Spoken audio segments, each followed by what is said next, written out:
Good day class, so welcome back to our video. And for our lesson for today, we will be discussing on how to perform preventive maintenance on our tools and equipment. So ito po ay continuation nung lesson natin nung nakaraang video. So last video pinag-usapan natin ang iba't ibang tools and equipment na ginagamit sa gardening or sa ating crop production. So lubhang mapakahalaga na tayo ay pamilyar o may kaalaman sa iba't ibang gamit na mga hand tools and equipment upang mas maging matagumpay ang ating pagtatanim. Okay? So for our objectives for today, at the end of the lesson, you should be able to clean tools and equipment after use in line with farm procedures, perform routine checkup and maintenance, and perform preventive maintenance by following the procedures in sharpening and oiling farm tools and equipment. Okay? So before we proceed to our discussion, ito muna ang ating definition of terms. Una, preventive maintenance is an activity or operation done to prevent malfunction of tools and equipment and prolong the useful life of tools and equipment. And repair is an act to restore to good condition something that is broken or damaged. Okay? Handa na ba kayo? Sige, tuloy na natin ang ating discussion. So, maglaro muna tayo ng Farmeroo. Diba? Familiar naman kayo sa Kangaroo, diba? So, ito naman ay Farmeroo. So, meron tayong letters, alphabet dito sa taas, and huhulaan natin ano ba ang nasa picture na iyan. Sige nga, meron kayong 5 segundo para inyong sagutan. Okay, alam niyo na ba ang sagot? Tama, yan ay hand tractor. Click natin H, A, N, D, T, R, A, C, and O. So, tama kayo, hand tractor. Very good. Next. Ano naman kaya iyan? Click natin. You have 5 seconds to answer. Go. Okay. Ano ang sagot? Tama. That is a 4-wheel tractor.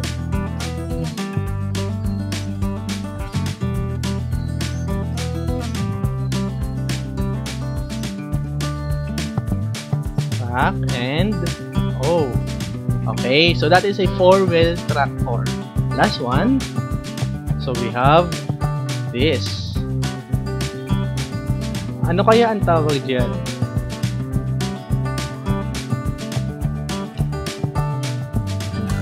Okay, very good. That is a tingnan nga natin. That is a water what? That is a water pump. Very good. Water pumps. So with S. Okay, so very good. So clap your hands, guys.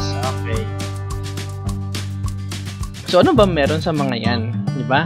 So common farm equipment. So aside from hand tractors, marami pang iba't ibang mga makinarya na ating ginagamit sa ating pagtatanim. Yan, nandyan ang mga hand tractors, 4-wheel tractor, water pump, harvester, thresher, and mechanical grain dryer. So these machineries that are used in horticultural operations, especially in vegetable production. So they are used in land preparation and in transporting farm inputs and products. Okay, so farm tools and equipment and implement play a vital role in agricultural production. So but the fact that they are always used during farm activities, they will wear down eventually. Diba? Dahil sa patuloy natin silang ginagamit halos araw-araw, pwede silang masira. So in order for it to last long, we should know how to maintain their usefulness by performing preventive maintenance. Kapag tayo ay nag-maintain ng ating mga tools, implement, and equipment, may iwasan natin ang patuloy na pagbili ng mga bagong kagamitan at mas lalo pa nating mapapalaki ang kinikita natin. Okay? So ano nga ba ang preventive maintenance? So So preventive maintenance is a systematic way of identifying and correcting tools and equipment malfunction before they break. So it is an approach in keeping your tools and equipment in good working condition that prolongs its usability. Okay po? So ano ba ang mga common causes of equipment failure? Una, improper operation. So, anong meron sa improper operation? So, dahil nga sa maraming tao ang gumagamit, may posibilidad na madali at maagang masira ang ating mga makinarya. Diba? Lalo na kung ang gumagamit o nag-ooperate nito ay hindi properly trained o walang kaalaman tungkol doon sa makinaryang iyon. So, ano ba ang dapat nating solusyon? So, kailangan magtalaga tayo ng isang tao na expert doon sa pag-operate ng machine na iyon. At sakaling wala naman ang expert na ito, dapat meron tayong contingency plan na kung saan sino ba ang dapat na pumalit doon sa expert na yun. Sino ba yung meron pang ibang kaalaman sa pag-operate ng makinarya na yun. O mas maganda na lahat ng workers nyo sa farm ay maalam sa pag-operate ng naturang equipment na iyon para sakaling mawala ang isa o absent ang isa, mayroong papalit sa kanyang trabaho. Okay po? So, kailangan, solution, magtalaga ng isang expert doon sa pag-operate ng specific tools and equipment. Okay? Pangalawa, failure to perform preventive maintenance. So, isa sa mga problema ay yung kakulangan sa pangangalaga ng ating tools and equipment. So, halimbawa na lamang ang hindi paglilinis, pagkatapos gamitin, at ang maling paggamit ng mga ito. So, kailangan lagi natin sine-check o lagi natin mine-maintain ang ating mga equipment. Sa kabilang banda, yung sobrang pag-maintain ay meron ding masamang epekto sa ating mga makinarya. So, kailangan na sapat lamang ang ating pangangalaga. So, tingnan nyo ito. Kapag kulang, mayroong signs of early failure that we miss. So, reduce equipment efficiency, breakdown and downtime rise. Diba? Kapag sobra naman, sobra din ang ating overspending. Diba? So, technician time is wasted and unnecessary inventory is used. Kailangan sapat lamang ang ating preventive maintenance para kontrolado natin yung mga gastos sa farm, diba? At mas lalong nai-improve yung kapakanan ng natin bilang workers sa farm. Okay? Pang-apat, failure to continuously monitor equipment. So, one good solution for this is to establish a baseline or a standard for what a good equipment condition looks like in order to detect sudden changes which can be used to predict failures. So, kailangan sa simula pa lang, kabisado na natin kung ano ang tulog o galaw ng isang equipment. Kasi, doon sa tulog pa lang, alam na natin kung nasa tamang kondisyon ba yung equipment na yon o wala. Diba? Kailangan kabisado natin kung ano ang tunog at galaw ng isang equipment upang sa oras na mag-iba ang mga bagay na ito ay masasabi natin na mayroong problema sa equipment na yun at mas lalo natin maagapan at mabigyan ng solusyon. Okay? Panglima, bad or no reliability culture. So, madalas natin sabihin ang mga katagang, sige, aayusin ko yan o gagawin ko yan pagkatapos ng ginagawa ko. Or tapusin mo yung trabaho mo, saka natin ayusin yan. Na kung saan mas malaking problema, di ba, ang ating kakaharapin kung sa simula pa lang ay hindi na natin siniyasat ang mga mali sa ating equipment. So, isa naman sa mga band-aid solution natin o yung pansamantalang remedyo ay ang pagkukumpuni nito ng madalian or mabilisan. So, paano na lang tayo kung ganito tayo mag-isip, di ba? So, imbis na maayos ang ating pagtatrabaho, ay nauubos na lamang ang oras natin sa pagkumpuni ng mga kagamitan ito. Okay? Kailangan simula pa lang, alam na natin kung may problema pa sa ating equipment or wala. Okay?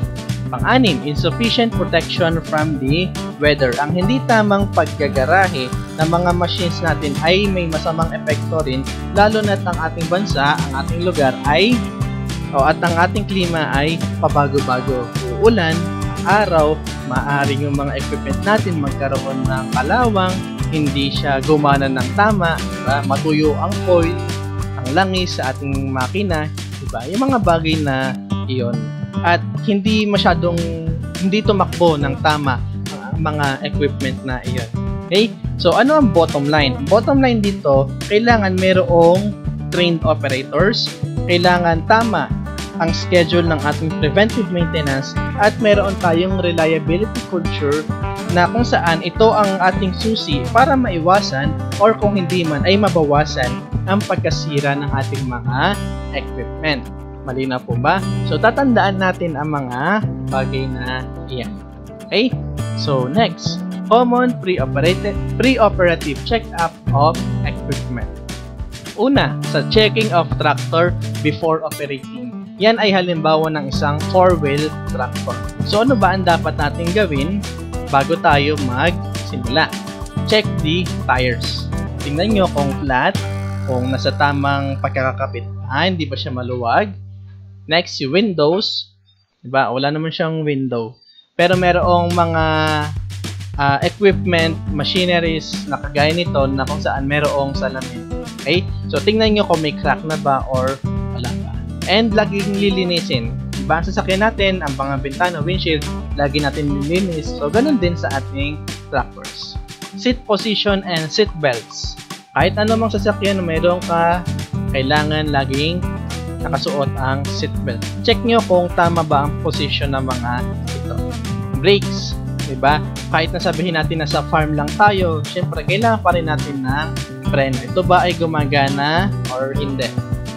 Steering response, yung pag-ikot ba ng manibela ay tama kapag kinaliwa ba, kung makaliwa ba ang gulong or hindi. So, i-check natin siya. Rear view mirrors, para ma-check natin kung may mga tao ba sa likod upang maiwasan ang mga accident. Slow moving vehicle emblem. So sa likod niyan, mayroong sign na kung saan nakalagay doon, slow moving vehicle. So check nyo kung yun ba ay available sa likod or hindi. Kasi hindi naman siya pangkarera, hindi naman siya mabilis na sakyan. Yan ay mabagal at ginawa para sa farm. Siyempre kapag nagtatransport tayo, lilipat tayo ng ibang lugar, dumadaan tayo sa mga highway, sa mga kalsada, at siyempre kailangan meron tayong sign na kung saan mabagal talaga ang takbo ng ating tractor. Okay? And reflectors. Gumagana ba ang ating reflectors? And yung running lights. Okay? Next, safety check. So, paano ba mag-safety check? Una, walk around the tractor or any other machines or equipment and attach implement checking the area of obstacles that may be under or near the tractor. Yung tractor na nakikita nyo ay pwede siyang kapitan ng plow and harrow sa likod. Diba? Halimbawa, ito yung 4-wheel tractor natin, meron siyang rotavator sa likod na kung saan naka-attach siya doon sa 4-wheel tractor na kapag umandar ang 4-wheel tractor ay nasasama yung pag-andar ng rotavator. Okay? So, check nyo kung yung pinagkakabitan ba ng ibang implements gaya ng plow, harrow, and rotavator ay tama or nasa magandang kondisyon. Okay? Next, service walk around. So, yung service walk around the second time to check the tractor itself. So, pay particular attention to the ground under the tractor for any signs of liquid leaks such as oil, coolant, or fuel. So, check yung ilalim kung meron na bang tagas. Kapag may tagas ang isang makina, mayroong problema doon sa daluyan ng kanya o doon sa storage ng kanyang mga langis. Okay? So, check the oil. Remove the dipstick, wipe it clean, and check the oil level. So, if oil is required, remember to wipe off the filler cap before you remove it to avoid dirt falling into the engine. So, laging i-check ang oil. Check the radiator. Ang radiator ay nakikita sa unahan ng ating tractor. Okay? So, check nyo kung madumi na, maalikabok na ba para hindi siya mag-overheat. Check the air pre-cleaner and air cleaner. So, yan, nakikita nyo sa harapan na yan. Yung nakalawit na yan. So, air cleaner yan na nagpifilter ng hangin papunta sa ating machines. Okay? So, check nyo yan.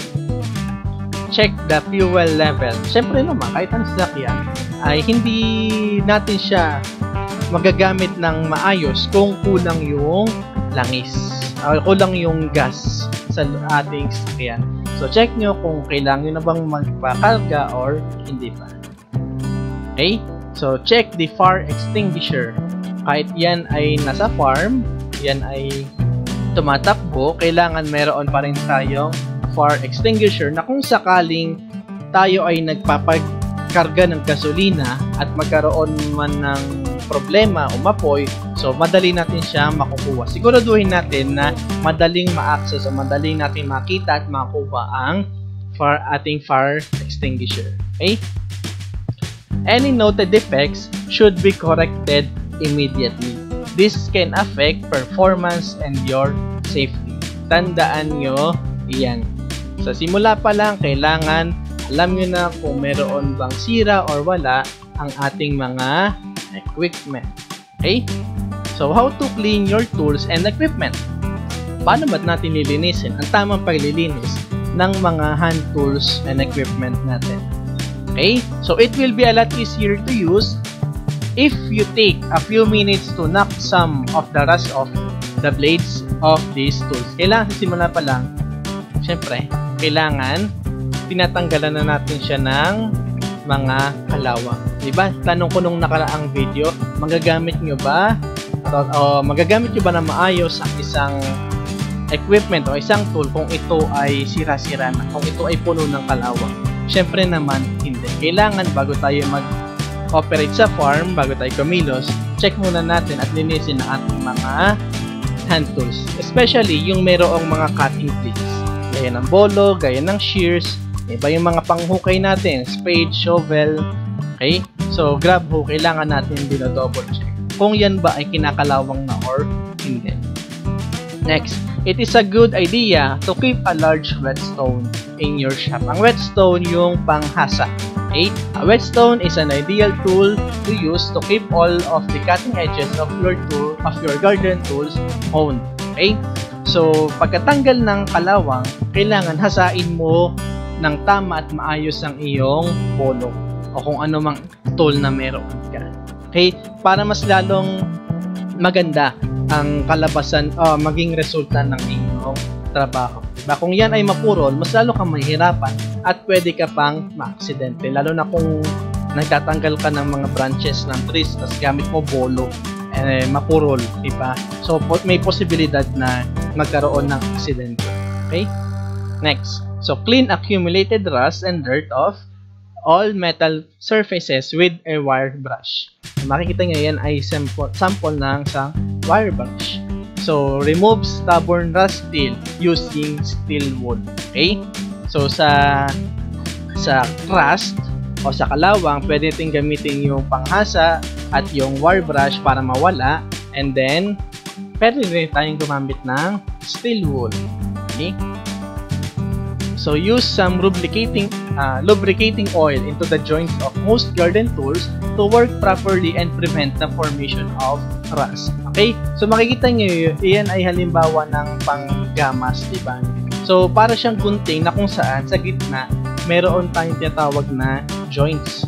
Diba? Yung joints na yan ay may posibilidad na kalawangin. At yan ay kapag kinalawang, pwedeng hindi maging maayos ang ating paggupit ng mga damok o mga branches ng trees. So, kailangan gamit itong lubricating oil natin ay binubuhusan natin siya ng langis para mas dumulas at mas maging maayos o smooth ang paggugupit natin ng mga damok. Okay? So, use medium sandpaper to remove rust on larger tools such as shovels, spades, and hoes. Okay, so pagkatapos natin siyang hasain, i-wire brush, so pwede natin gamitan ng medium sandpaper, okay, para mawala ang tuluyan yung mga kalawang. Okay, so applicable siya sa ating shovels, sa spades, and sa hoes, yung mga panghukay natin. So once your tools are cleaned, they're ready to be sharpened. So, paano ba tayo maghasa? For pruners and wedges, use a whetstone to produce a very sharp cutting edge. So, yan, halimbawa ng whetstone. Try to maintain the original bevel or angle. Kung mapapansin nyo, hawakan nyo yung inyong tools, lalo na yung bolo.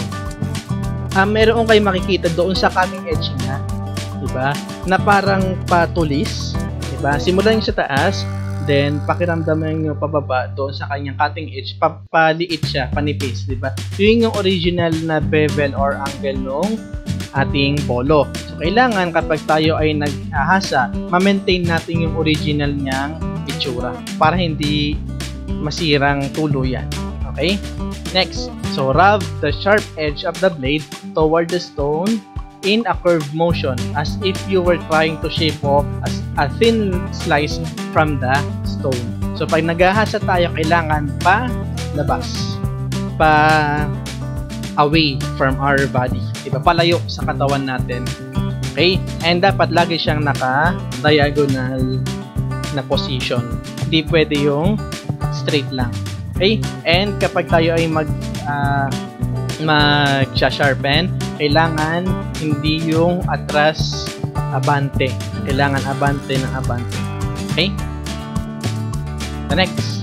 So, when working with a file, ito ang sample ng file. Ang tawag dyan ay flat file. Stabilize the blade and push across the blade in your motion away from your body. So, yan, naka-diagonal and ang motion niya o ang kilos niya ay palayo sa inyong katawan. Ayun, halimbawa ng flat direction, palayo, diba? Sa inyong katawan. So, move diagonally so that its cutting teeth are biting into the metal on the tools. Okay? So, meron niyang biting teeth. Yung mga yan, diba? Kapag yan ay ginamit nyo sa isang surface, so parang merong ano ba tawag doon? Merong mga bakal na natatanggal doon sa inyong ginagamit, sa inyong hinahasang tool. So, yun yung paraan para mas lalong tumulis ang ating teeth. So, when sharpening the file, do not use oil. So, metal fillings will accumulate and clog the file's serrations. Okay? So, wag na wag gagamit ng langis kapag tayo ay nagpa-file. Tandaan niyo yan. Okay? So, farm implements like native plow and wooden harrow should be checked thoroughly before use. So, ito ay halimbawa ng disc harrow and disc plow. So, loosened bolts and nuts should be tightened firmly. So, yan ay may mga tawag dyan, may mga tornilyo, kailangan lagi natin siyang sinisikipan para maiwasan ang aksidente. So, this plow and harrow should be also lubricated on their moving parts like bearings. So, yung nasa gitna, meron niya mga bearings dahil yan ay umiikot kapag ginagamit natin sa